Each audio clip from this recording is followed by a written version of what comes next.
İngiltərə və Fransa Fələstinin 2025-ci ilin iyununda tanınması ilə bağlı danışıqlar aparır.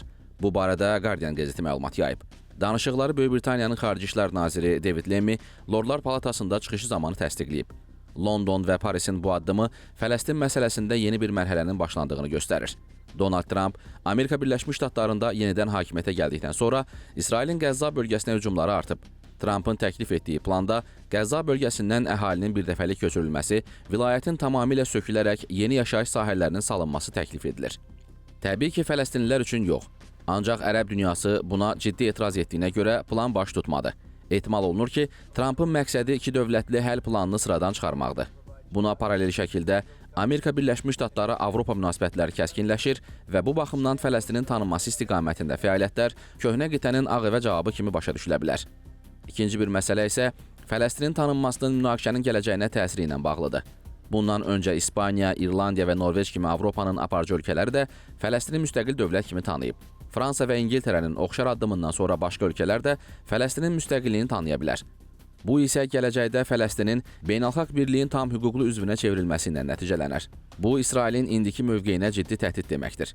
Çünki əgər Fələstin dünya birliyi tərəfindən müstəqil dövlət kimi tanınarsa, hazırda İsrail əlində olan bəzi əraziləri itirmək təhlükəsi ilə üzləşə bilər.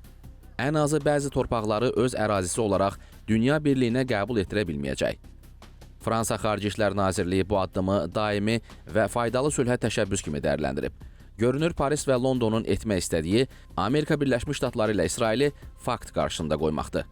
Hər iki dövlət hər nə qədər öz hərəkətlərini beynəlxalq hüquq nöqteyi nəzərindən izah etsə də, bunun İsraili dayandırmaq və Amerika Birləşmiş Ştatlarını cəzalandırmaq üçün atılan addım olduğu heç kəsdə şübhə doğurmur.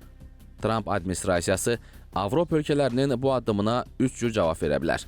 Birincisi, İsrail tərəfindən İordan çayının sahillərində salınmış Yəhudi yaşayış məskənləri bu ölkənin ərazisi kimi tanıyar. İkincisi isə Qəzza bölgəsində yaşayanların oradan köçürülməsi üzərində israr edə bilər.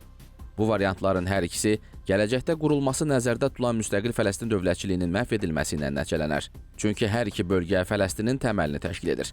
Vaşinqtonun üçüncü cavabı isə Avropa ölkələrinə yeni rüsumların tətbiqi ola bilər. Hərçənd artıq bununla bağlı Vaşinqtonda müzakirələrin başlandığı barədə xəbərlər dolaşır.